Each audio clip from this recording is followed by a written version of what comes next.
Somewhere in a lab, a piece of crystal the width of a human hair just generated 1,000 times more electricity than scientists thought possible. No turbines, no mining, no silicon dot, and the people who built it aren't talking much about it yet. That's the part worth paying attention to, because right now, the solar industry looks like it's winning. Panels on rooftops, farms stretching across deserts, government money pouring in. By every public metric, the transition to clean energy is ahead of schedule. But underneath that headline is a different story. One about a material that's been quietly cracking under pressure, a price shock that almost nobody covered, and 3 separate bets being made right now on what comes after silicon. One of them might be the most important energy breakthrough in a century, or all 3 might fail. And that tension, that specific uncertainty, is what makes this story worth telling. Let's go back to the moment it started to break. Spring 2022. The price of polysilicon, the refined material at the heart of nearly every solar panel on Earth, hit $6 per kilogram. That's not just high, that's more than 11 times what it cost just a few years earlier. And it happened fast enough that manufacturers couldn't adjust. Supply chains stalled, projects got delayed. The cost of the most basic input in the solar industry had become the industry's biggest liability. Polysilicon isn't just expensive to buy, it's expensive to make. You start with silicon that's already 99% pure, which sounds clean enough. And then you spend enormous amounts of energy removing impurities until you reach 99.9999% purity, 6 nines. The reactors that do this have to maintain a precise temperature difference between the center and the walls the entire time. Or the silicon crystallizes wrong. That process alone consumes more electricity than most people realize. You're using energy to make the thing that's supposed to generate energy for decades. That trade-off was acceptable because silicon worked. It scaled, and nothing else came close. That calculation just changed.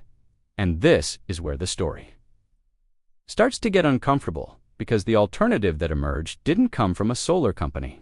It didn't come from a government program or a billion-dollar startup. It came from a material scientists had largely ignored for this application, a crystal called barium titanate. The name doesn't matter yet. What matters is what it did in the lab. When researchers began stacking extremely thin layers of ferroelectric crystals, barium titanate, strontium titanate, calcium titanate, alternating them on top of each other in sequences of 500 layers, each only 200 nanometers thick, something unexpected happened. They fired a laser at the material. The current that came back was 1,000 times stronger than pure barium titanate alone, 1,000 times. That number is so large, it sounds like a misprint. And when you first hear it, it's easy to move past it, to treat it as an impressive data point and keep reading. But sit with it for a second, because the implication is significant. The reason silicon dominates solar is that it's efficient, enough to justify everything else: the mining, the purification, the energy cost of production, the weight, the rigidity. If you could get comparable or better performance from a material that doesn't need to be mined, doesn't need extreme purification, and can be manufactured without high-cost machinery or specialized labor, the entire economic foundation of the solar industry shifts. That's the claim sitting. Underneath this research, the cost comparison is stark. Standard silicon solar panels run roughly $2.21 per watt before tax credits. The ferroelectric cell, based on current estimates, could come in at around 22 cents per watt, 1/10 the cost. And because the raw materials don't require the same energy-intensive processing, the production footprint shrinks dramatically alongside it. But here's what the researchers didn't fully solve. Barium titanate in its pure form doesn't absorb sunlight particularly well. It generates a low photocurrent on its own. The layering technique solved that problem in the lab under laser light. Whether it solves it at scale, under real sunlight in real weather, over real time, that's the question nobody has fully answered yet. The material held stable for 6 months in testing. For a lab result, that's meaningful. For a rooftop in Phoenix or a solar farm in West Texas, it may not be enough. And this is the pattern you'll see repeat across every technology in this story. The numbers are extraordinary. The gap between the numbers and the real world is where everything gets complicated. Keep that in mind. Because we're about to go somewhere, the coverage almost never goes. While the ferroelectric story was developing, a parallel bet was being placed not on a new crystal chemistry, but on a completely different physical format for solar. Rigid panels have a geometry problem. They go on flat surfaces. They need installation, hardware, mounting systems, sometimes professional labor. They're heavy. A standard 200-watt Tesla panel weighs around 12 kilograms. They degrade when shaded unevenly, and in low-light conditions, overcast days, early mornings, late afternoons, their output drops significantly. A 200-watt panel in cloudy conditions might produce 130 watts. For a single device that's manageable, across a grid, it's a reliability problem. Copper indium, gallium, selenide-SiGs is a thin film technology that addresses several of these problems simultaneously. The panels are flexible enough to bend 360 degrees, light enough to carry in a backpack, and structured so that shading one section doesn't kill output from the rest. In low-light conditions, SiGs panels have demonstrated output roughly 3 times higher than equivalent silicon panels. They're IP68 waterproof. They weigh under 2 kilograms. You can adhere them to a curved boat hull or the roof of an RV with adhesive. This isn't a replacement for utility-scale silicon.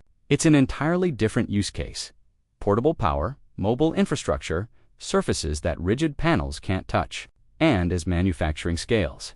The cost per watt follows the same curve that silicon did 40 years ago, just starting from a different baseline. What makes this interesting isn't the product itself, it's the implication. If power generation becomes something you apply to surfaces rather than install on them, the number of surfaces available for energy generation multiplies enormously. Windows, vehicle roofs, tent fabric, exterior walls.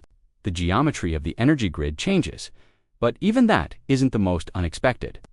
Development in this space right now, the most unexpected development, has no moving parts at all.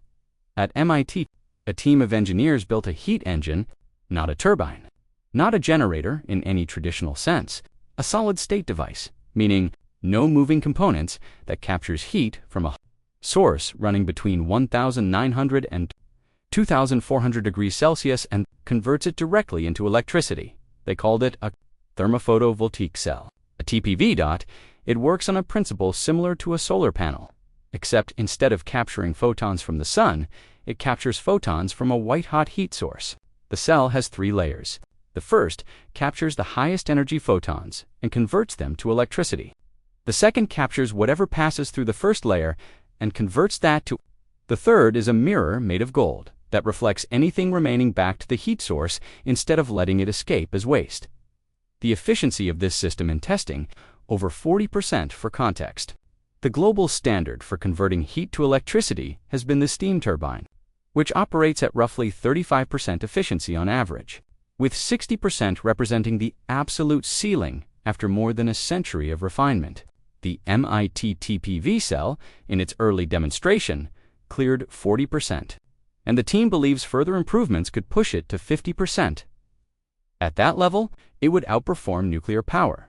But the number that actually changes the conversation isn't the efficiency figure, it's the storage number. The TPV system stores energy as heat in banks of graphite blocks, insulated heavily, heated to extreme temperatures, because heat loss from a solid block scales with surface area. While storage capacity scales with volume, large blocks retain heat for extraordinary durations. The MIT team estimated their system could hold thermal energy for months before meaningful loss. Let that sit for a moment. The single biggest limitation of renewable energy isn't generation. Wind and solar can produce enormous amounts of power. The problem is timing. The sun doesn't shine at night. The wind doesn't blow on demand. Current battery storage is expensive, around $589 per kilowatt hour at scale in recent years, and degrades over time. The grid needs energy when people use it, not when nature produces it. A system that absorbs excess solar or wind energy, stores it as heat in graphite, holds it for months, and then converts it back to electricity on demand at 40%. Efficiency at an estimated cost of around $10 per kilowatt hour of capacity doesn't just solve a problem in solar. It potentially solves the foundational problem of the entire renewable transition, and it's sitting in a lab right now at 1 square centimeter. That last detail is not a throwaway caveat. It's the center of the tension in this entire story. The ferroelectric crystal produced 1,000 times more current in a lab, under laser light, across 500 layers, deposited by vaporizing materials with a high-powered laser. Scaling that process to panel-sized production is an unsolved manufacturing challenge. The SIG's flexible panel performs better in low light and can be installed without professionals, but its commercial manufacturing has faltered repeatedly over the past decade.